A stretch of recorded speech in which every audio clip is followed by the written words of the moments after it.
Look at that beauty. Hey everyone, welcome back to Microgreens Farmer. Pretty special episode today. I've got one of my students on doing an extended interview, and we're going to dive into how he's doing about $8,000 a month with his microgreens business, and he's only selling to one restaurant. So this is all mainly through home delivery. So it's pretty interesting. You guys are going to get a lot out of this interview. It's really awesome. He's got some really good advice for people getting started. So enjoy.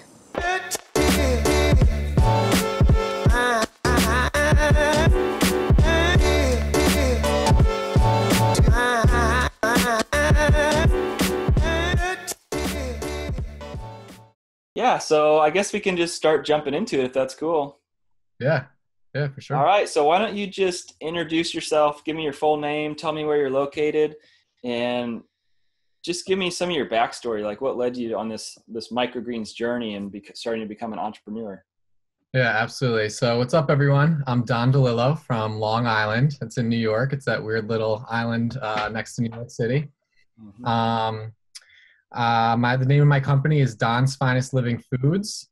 And now I have started a second company called SproutBox Grow Your Own because, I was growing these things. Nate taught me via his YouTube videos. And as you guys know, it's pretty easy. So I want to empower other people to grow some of their own food at home, just like Nate is doing.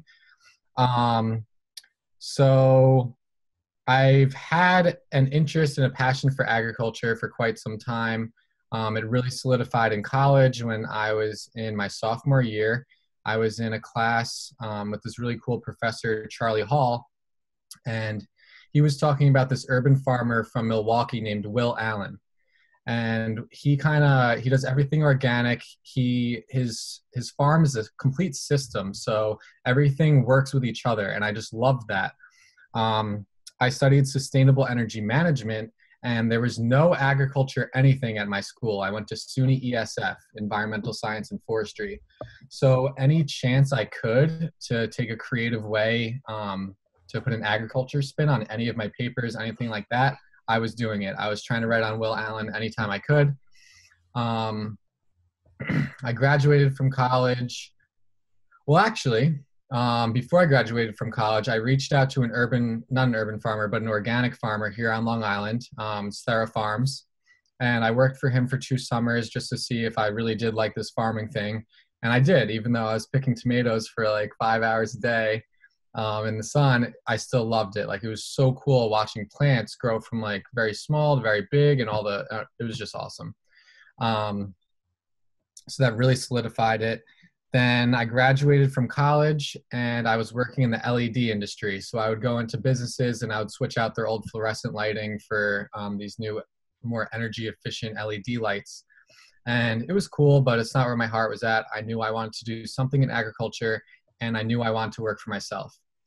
Why did you know you wanted to work for yourself? I think some of it is kind of just within you. You just know. Like, I spent a lot of years just outside, hanging out by myself, just trying to come up with ideas, Are your parents entrepreneurs as well, or? They're not. Okay. So when I told them I was quitting my job and and going into the microgreens business, they were like, "What are you doing?" Like, it was weird.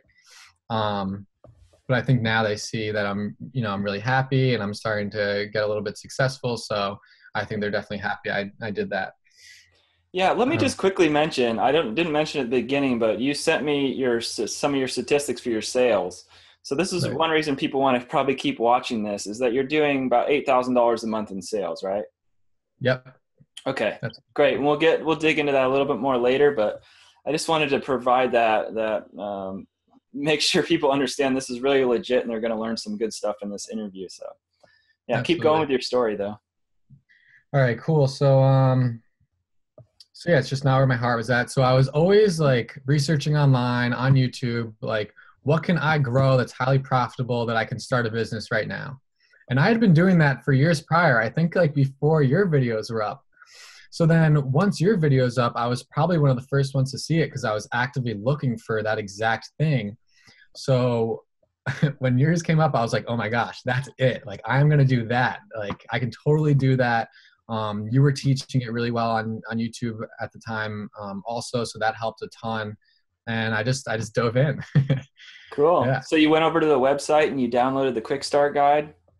You read Yes. through Yep. it. So, yep. I got the quick start guide and I got the branding package. And you bought the labels. Okay.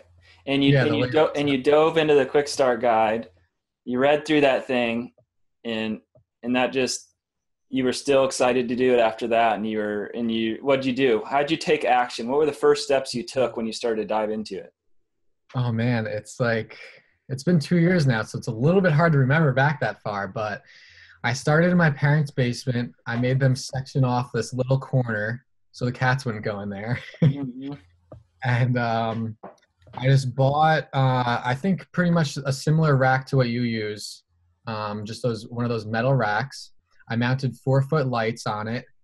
I just bought folding tables. I put those up for workbenches, and then there was a closet right next door, so like adjacent to the room that I was in. So I used that as my germination room. I kept it dark. Um, it's funny thinking back to like all the mistakes I was making back then, and like Yeah. how much you Oh, learn yeah. from mistakes. Like that's like my biggest advice is jump in. You're not gonna like it's not gonna kill you. Like every little thing in your life, it's just a small thing. It's not a big deal. So if you just jump in, you're gonna start learning at rapid rates, Yeah. and that's just the way to do it. That's what in my new webinar, that's why I make sure to mention in there, like, if you need to know all the information before you're getting started, this is not for you. Yeah, It's yeah, just, absolutely. that's how all business is. And it's all, you have to adapt on the fly, and people can give you, help you get ahead quicker and shorten that learning curve. But you're always going to have a learning curve. I mean, you're stretching beyond your abilities when you first get into it. So had you quit your job at this point? Did you have some money saved? Um, yeah, I think I just quit my job. I was like, I'm not happy here, and I know I can do this. It just felt so right. Like a lot of times you just like really feel it. Yeah. So I was like, I quit my job. Um, I know there's ways to do it where you invest, very small amounts of money. But I was like messing around with different varieties, which was like part of my mistakes in the beginning. Some like really hard varieties like Yeah. cilantro and gelatinous Yeah. seeds like were really hard. Um, so there were some losses, but basically I had $3,000 saved up.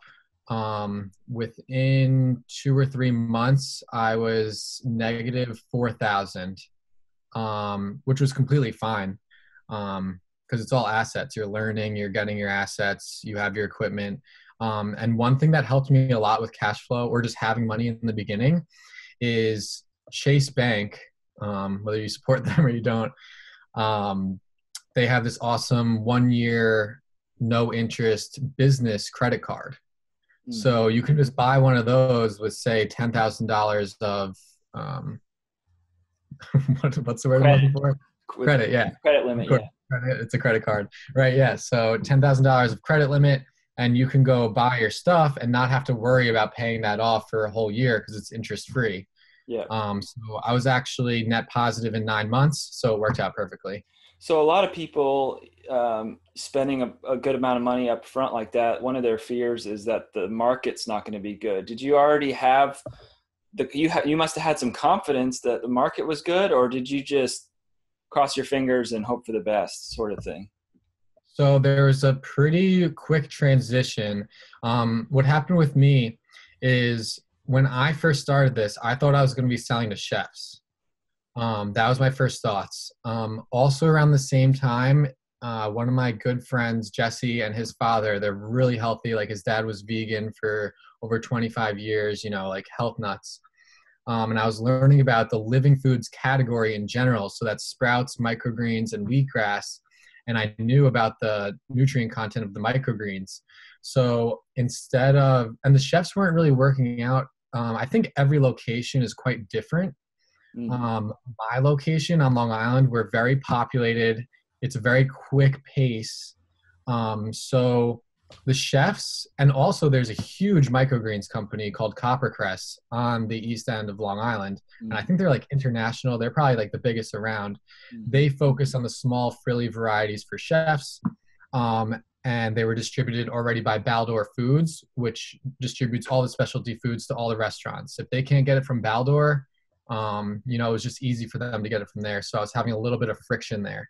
So I was like, all right, and this is like the learning thing, like how do I work around this? So I chose the health niche. It's going specifically for health. You started out at farmers markets, met people and this and that. And then eventually I did like more of a delivery service. So your delivery service system, the bike thing is awesome, but my clients are more spread out. So I just pack up a cooler, put it in my car and drive it around Long Island, and people leave out coolers once a week. Did that answer your question? I forget what the question was. So are you selling to any chefs now, or is that 100% of your market is delivery to home consumers? There was a chef at the farmer's market that I'm doing now who came up to me and really wanted my stuff. So I was like, okay, I'll work with you. So when I'm working with chefs, what I do to like create value also in a way is it's called negging. So when a chef comes up to me and they're interested in my product, I say, look, like I don't work with chefs. I'm specific about health. You guys are using the product wrong. I straight up like insult them. Like it's called a neg. I tell them you're using the product wrong. It shouldn't be used as like a little garnish on a plate. You should be using these microgreens in plentiful quantities in your dishes because it's actually going to be healing people. And when they hear that you won't sell it to them, they need your product and they want it more than anything. So I agreed to work with this one chef down in Bayshore, and they're using my stuff right now. So, but most of my business is direct to consumer. They leave out coolers once a week and I drive them around. I deliver on Tuesdays and Thursdays now. And then right now about 30 or 40% of my business is farmers markets. Yeah. So how many of those home delivery customers do you have? About 50. Okay, and what's the process for getting those customers? I've got a whole section about that kind of my program in the online course, but I'm curious to hear how you go about it. And that's another thing I'm excited about that course is because I would love to go see what you're doing and implement some of your techniques into what I'm already doing as well. I'm meeting a lot of these people at farmers markets. So I'm carefully selecting my markets for where I want to deliver. So my operation is based in a town called Huntington. So I'm obviously doing that Huntington market. I have a little bit of a following in Huntington. And then also at the market, my main goal is obviously to, make some money there. But my number one main goal is to really recruit somebody into the weekly program, because that's when you're going to see your money all year long. It's guaranteed. It's a way better system to have guaranteed sales, obviously, than to not know how much you're going to sell at farmers market. So I'm meeting people there. I talk about a lot about creating processes for selling, even direct to consumer like that at the farmers market. Do you have like a defined process that some way you try and open that conversation with a customer who comes to your farmers market stand? As far as introducing them to your subscription service, specifically at the stand. Yeah. So when they come up to my table, I'm telling them about microgreens. I'm telling them about living foods and their health benefits. And then there's this one box on my table that I don't sell at the market. It's called my sampler box. It's like a little bit of everything. And I say, this is what most of my customers, like my delivery customers or like something like that. Or I just mention like, oh yeah, I deliver weekly. Like if you want to sign up for my health program, you can, I'll deliver right to your door. It's free delivery. So I put the delivery pricing, I work that into my pricing. So that way delivery is always free. Wow. And it's great. Why wouldn't they want that? That's awesome. So, let me just backtrack a little bit. So do you remember your first sale? I remember walking the streets of Huntington Village, just with the samples and walking in and talking to chefs. And I had my fresh sheet that was in your, in that beginning package. And it's nerve-wracking and it's stressful. I remember those feelings. Who was my first sale? Oh, geez, I don't even know. I don't remember my first sale. You don't remember your first sale? Wow. I remember mine so well. I should remember my first sale. I really should. But Cool. So yeah, I that don't know. So that much has was that happened was since that was then. a while ago. My memory's not that great for a lot of things. I do remember my first sale, but I forget a lot of stuff from 2 years ago. So that's all Yeah. good. Can you talk about a little bit about where you're at now with your business? How much kind of revenue you're doing? Are you doing? Is your profit margins pretty decent? Um, just Um, a little bit of insight into that. okay, so profit margins are high. So remember, in the microgreens business, we are probably, especially if you're going direct to consumer, it's like the most vertically integrated process you could ever have. The only way you could get better at vertically integrating in a microgreens business is actually growing the seeds yourself, which you're obviously not going to do. So we're taking a seed, which is like a very affordable, cheap product, and we're turning that into a finished high value product and then selling that to consumer. So your profit margins are typically going to be very high. I think my profit margins with labor right now are in between 70 and 80%. Wow. So that's fantastic. I can't complain with that. And you showed me your a whole chart breakdown of your revenue and everything, and it was around $8,000 a month. Has that been going on for a while, or are you still scaling up quite a bit right now? So, um, I started about 2 years ago. It's when I found your videos. Then I outgrew my parents' basement, that little section that we sectioned off. I outgrew that and I was a little stressed out. Like, that's a good problem to have, but it's stressful. It's like I want to go get more clients, but I can't grow anymore because I don't have the space. So I found this deli that was around the corner. It was run down for years. I contacted the landlord and he let me move in and fix it up. So in what used to be a deli where they were selling, cancer-causing deli meats and those sandwiches and all that bad stuff, now it's like a total source of light for the community. I fixed it in. I fixed it. I put in a new floor, and I just put up more racks. I started with three in there, three racks. That's all I had, and that was back in May of last year, of course. Then at this point, I have about 9 or 10 racks being used right now. So it's grown like across the year, and it's been like rather consistent, like a steady pace.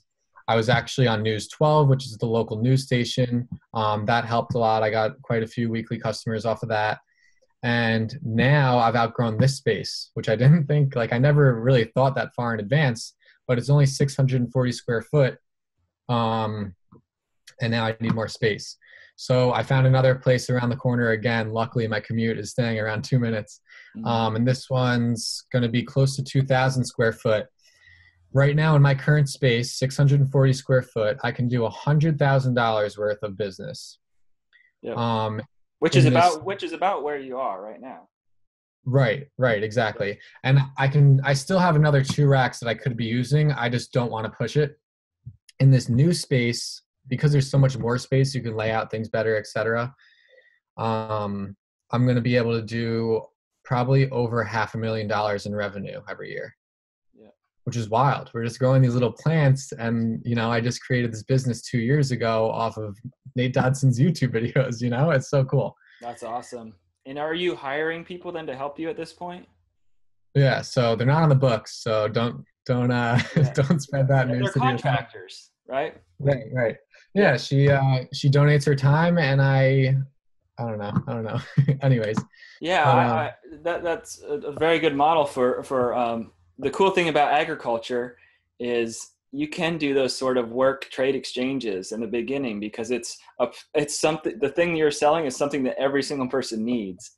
So that was really right. helpful for us in the beginning as well. We'd have people come in and help us a couple days a week, and just in exchange for vegetables, like some interns here at the local college. So that works out great. But I imagine you're probably, once you move into this new space, you'll reach the point where you'll probably get some employees going. And Yeah, well, technically she isn't, like, she's not on the books, but I do pay her. So yeah, as far as actually pretty recently, she's up to 5 days a week. So she works Monday to Thursday doing predominantly farm chores, everything from soaking to making trays.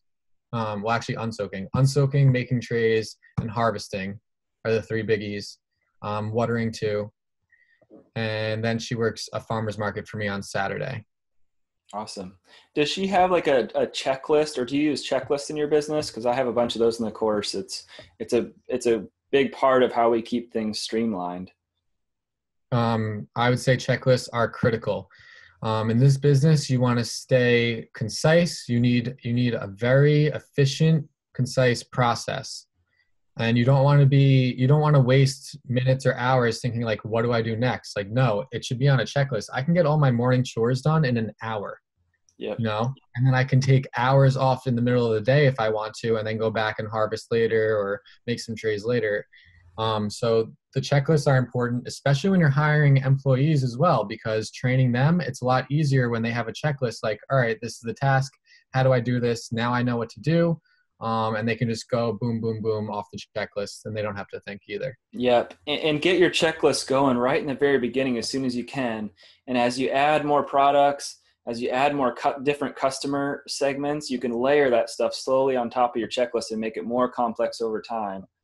Absolutely. But your products are still fairly simple at this point.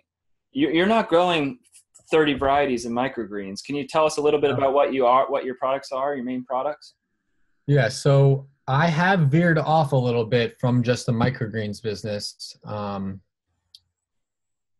So I do things like sprouts. Like I do a few sprouts, and I know there's like a lot of talk about like the dangers of them. And if we want to cover that in this video, I can totally talk about that. I don't think they're really that dangerous anymore. Yeah, we can save that for another time, but I'm definitely curious about just hearing about the products.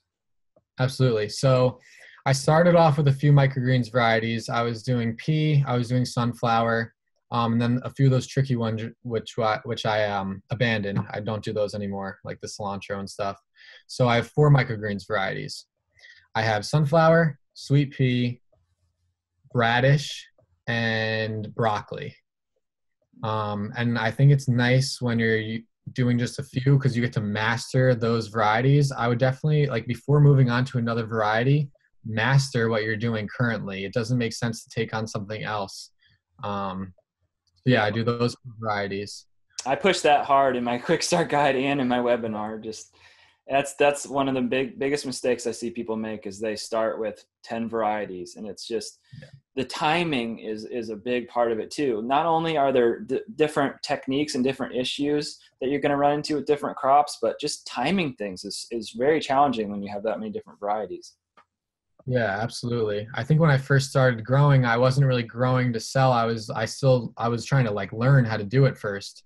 And I think it's really fun and exciting. You want to try all these different varieties, and that's awesome. Keep that on the hobby side of growing microgreens, not on the business. And don't mix the two. You want to really get those varieties down before you move into new ones. You're going to just kill yourself in the beginning. Yeah. And now you're selling these sprouting kits. Was that something you invented, or is this a product that someone else created that you're reselling? Can you talk a little bit about that? Yeah. So, all right. Well, also jumping back for very briefly, aside from those 4 microgreens varieties, I do sprouted chickpeas and sprouted lentils. So I'm essentially just buying sprouting seeds and I'm soaking them overnight and then selling them to people. So the seeds are becoming activated. All those nutrients are becoming activated. And that's even faster time to market than microgreens. You're talking probably 4 days, 4 or 5 days. Right. Yep. And then aside from those 2, I do a 5-part sprout mix. So that's broccoli, radish, alfalfa, mung bean, and lentil. And I do those in the easy sprouters. I don't sell those really as sprouts. The sampler box that I sell, it just looks awesome with these little frilly sprouts on the top. So it's just like 1 ounce of sprouts in these boxes. Nobody can really buy it in bulk. But I was growing these sprouts in the easy sprouters, and that's a 5-day process with no soil, no sunlight. Anybody can do it right on their kitchen counter. So that's when something clicked in my mind, and I was like, this is really easy. I want to empower other people to grow their own food at home because anybody can do this, and it would drastically help not only themselves and their health, but the planet as a whole.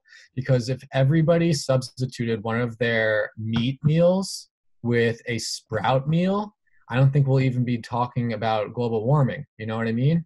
Yeah. So so I got passionate about empowering others, and I created SproutBox. So I have a co-packer who makes these little seed packs for me. It's essentially the Keurig cup for sprouting. So you have a seed pack, that's the exact amount to go into the Easy Sprouter, which is what the sprouter that I use. And that's, to answer your question from before, that's not my sprouter. I did not invent that. That was invented by a guy named Gene Monson. And that was back in 1981. And the company is Sproutimo. So I kind of upcycled that product into my product. And what percentage of your business is this new SproutBox thing? That's hard to say. I consider that a totally separate business, although they work together. And just to break off on a little tangent, there's this guy named Grant Cardone who is one of the most famous car salesmen, but now he's like a big wig entrepreneur, big into real estate and everything. And he has this little booklet called the Millionaire Booklet, How to Become a Millionaire. And in there, and I actually got this after I realized I had done what he was recommending in the book, which was really awesome to read this book and be like, oh, sweet, I did it. Like I'm on the right path. He says, create your first business, get it going. Then create a second business that's a symbiotic relationship to your first one, build them both up, and with the money that you make from those two, save up for a big investment. So SproutBox aligns perfectly with this. I consider it separate. I launched it. It was a soft launch in January. I got some great feedback from my customers, and now I'm kind of like revamping it to make it a really good user experience, which is where it needs to be before I really do a hard launch.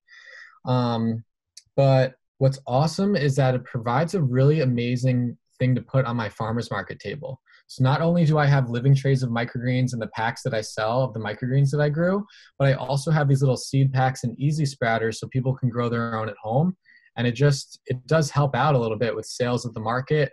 It helps out with forming like these relationships with people because you're empowering them, and then they're coming back every week with seeds and telling you how awesome it was to grow their own food and how they're being successful with it. And I'm sure you of all people know how good that feels when you're empowering somebody else, and Absolutely. So. And I encourage people to put on little classes and teach people how to grow microgreens, even if you're selling microgreens, because once they learn how to do it, they start to love it more. They start to use it more. They appreciate it more, and then they just get busy with life, and they'll be looking to still buy it from someone because they're getting used to it. So it's like, a lot of people think you might be, losing customers by teaching people how to grow it, but I feel it's the opposite, or I've found it's the opposite. I feel it's the opposite as well. I totally agree. If anybody watching this channel follows like Gary V, he'll agree with us as well. He says he gives out all his high quality value content for free, and that's why he's making it. That's why he's winning. If you're afraid of teaching somebody how to grow microgreens because you think that they're going to make a business that will outcompete yours, you shouldn't be in that business in the first place. If somebody else can just come in after you and do better than your business, then they deserve that, and you're not working hard enough. Yeah. So you just became a member of my online course now, my full online course. There's some new resources in there for you to use. There's a couple different recipe flyer. There's a recipe flyer and there's a mini recipe book. Are you doing anything like that right now? Are you sharing recipes with your customers? That is like one of the number one things that I need right now. I totally didn't even realize that it was in there, but now that you're saying that, I'm pumped because this is a new food. People are like, what do I do with this? So I keep it as general as possible at the farmer's market. So I say add it to your salads, add it to your sandwiches, put it in your smoothies. If you're using it in hot food, throw it in at the end so it doesn't break down the nutrients. So like after you take a stir fry off the heat or a soup, I just keep it general. If somebody comes to me and tells me something that they did with the product, I'll usually, say that to other customers, like, oh, this person did this. And once you get people cooking with them, they realize how easy it is. That's what's so incredible too, is there's just so much less prep work. You don't have to chop up a ton of vegetables. You literally just grab them and throw them on your dish right there at the end, and they add incredible flavor and health to your meals. So it's really cool. Absolutely. Yeah. Yeah, that's great. And people are, a lot of the food we get now is pretty devoid of nutrition. It's stuff that's been sitting in the grocery store for, a couple days, sitting on a truck for a couple days before that, it's severely lacking. And microgreens are just incredibly healthy because they're just harvested, or your sprouts, they're still living. Microgreens are pretty much still living when you're just harvesting the day before, so that's really cool too. So you're still scaling up. You're on the path to 500,000. How long do you think it'll take you to get there? My pipeline is pretty much locked and loaded. Like the second I move into this place, I'm just going to go all out and drive business. So I'm ready to scale up. I just don't have enough space. So once I move into this new one, I'm just going to scale up, max out the room. And luckily, it was a blessing, but he has another 2,400 square foot on the property that I can slowly expand into. And that's just amazing. That's awesome. Yeah. So you have your model, you know what's working right now. So you know what you need to do to grow it. So it could potentially be 1 year and you could 5x your business up to 500,000. Honestly, it could be 1 year. It really could. That's incredible. That's really exciting. Is there anything that you are struggling with right now with your business besides obviously growing pains? Growing pains. Yeah, really just the space. Yeah, well, a variety issue, sunflower. I think that they're just such a pain in the ass. I'm not really having a problem with getting the hulls off or anything. For some reason, they're growing great and popping them all off. But I'm getting a little bit of mold down at the bottom towards the base of the stem. So I'm trying to invent like new processes to kind of fix that problem. And it seems to be working a little bit. I guess I'll go ahead and say what I've been doing. There's I think the germination rates are lower on the sunflowers typically than the other seeds. So after they've sprouted, a lot of them will have their stems in the soil after the germination period. A lot of them will just be kind of on top of the soil dead. And the cycle of life thing, a decomposer isn't going to come in and break down something living. That's not how it works. It comes in and breaks something dead. So what I do is I take my trays and I'll like stand up, put them on an angle, and I'll shake them back and forth like this. And all the loose stuff will come out, and then I kind of like pop it out like that. And I'm kind of getting a lot of the loose stuff out like that. Also, you'll see which ones have mold on them, and sometimes they'll stick in there. So I do that shaky thing, and then I literally take out some of the moldy ones. It's a rather inefficient, annoying process, but if the rest of your processes are very efficient, you can afford to do something like this. And do you do that like right after you're unstacking them? Yes, that's when I do it. And they're somewhat dried at that point as well. So those hulls that are sitting on top are probably a little dry, so they shake out a little pretty easily at that point, or not too difficult. Yeah, you wouldn't want to water it first. Also, I find if the soil's drier for the sunflowers, it'll get stuck to the tray and it actually won't fall out. So if I was watering first, I think some like the soil, the whole tray as a whole would maybe even like dump out of the tray. Yep. So definitely don't water before doing that. So that's my first step of my preventative measure. I put it under the light. Now, there was a video that urban farmer Curtis Stone put up about sanitizing. I think he probably uses like hydrogen peroxide or something. That's what I use. There's this product called Xeritol. So it's food grade hydrogen peroxide, and it's OMRI listed for certified organic growing. That's what I use for sanitizing surfaces. And also if I need to, I'll use it on the trays. So he said to spray them right after unstacking. I find that that's a terrible time to do it. At least for me, because in my process, when they're stacked, I'm not even misting every day. I don't even mist them. Yeah. I give them a heavy mist in the beginning. I stack them, and then when they're ready to come out, that's when they get their first water. So they're ready for water at that moment. I find if you spray with Xeritol there, they're gonna like try and suck that up themselves, and I feel like it damages them, especially because they're at such a young age. So I would recommend watering that first day that they're out under the lights, and then maybe that night or like day 2, spray them down with Xeritol instead of right when they come out. Yep, that's what we do. Yeah. Awesome. Yeah, I've actually, a lot of people have problems with sunflowers and, disease, being the main issue. And um, I've switched it. Well, I did recommend that people started with that one at the very beginning, but I don't know, in that latest webinar you watched, I recommend like starting with radish or radish, peas, and maybe like a brassica or a salad mix, and then Yeah. starting with sunflowers down the road. So Yeah, I think that's a good idea cool. as well. Definitely radish and pea are the easiest. That's great. Man, this is just so awesome to hear about your success. It's going to be really inspiring for other people. How old are you? I am 25. Wow, man. In your following Grant Cardone, you got your plan to be a multimillionaire. It sounds pretty awesome. Do you have any other specific advice for people who are just getting started in this business, or Um, general advice?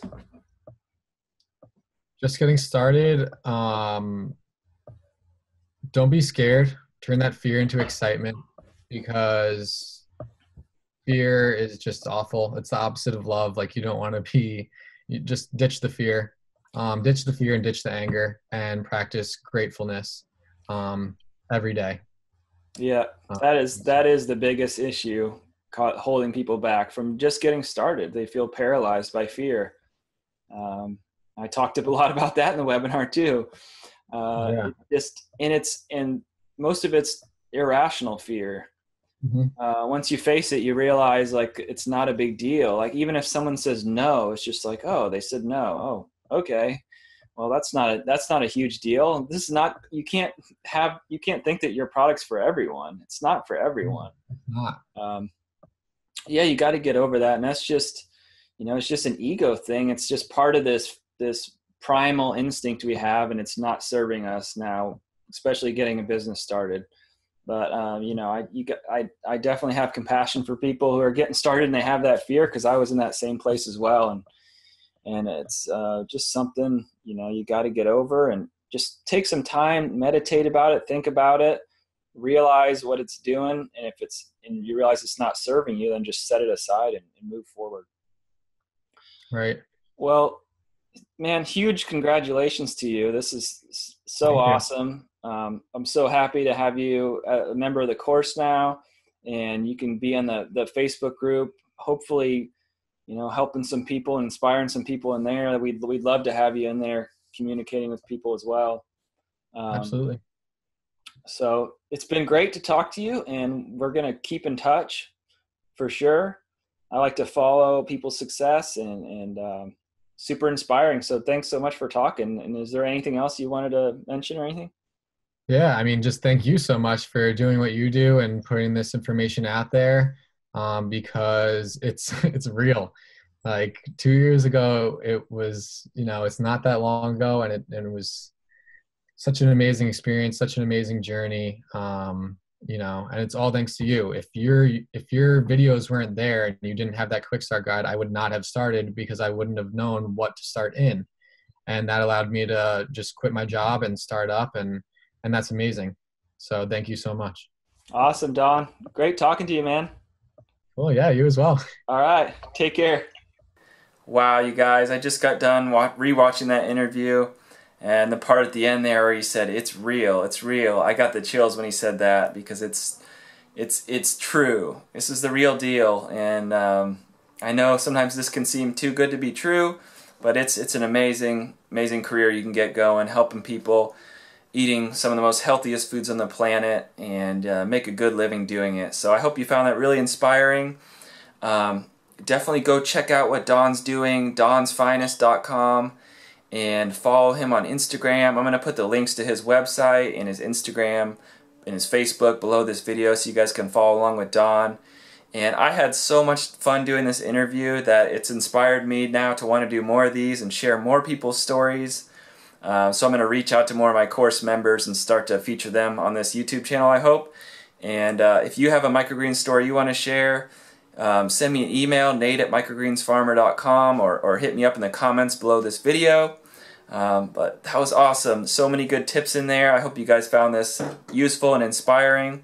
Yeah, go ahead and leave me a comment and like this video if you enjoyed it. Head over to microgreensfarmer.com to sign up for my free webinar and get your quick start guide. And that's about it. Thank you so much for watching. Talk to you later.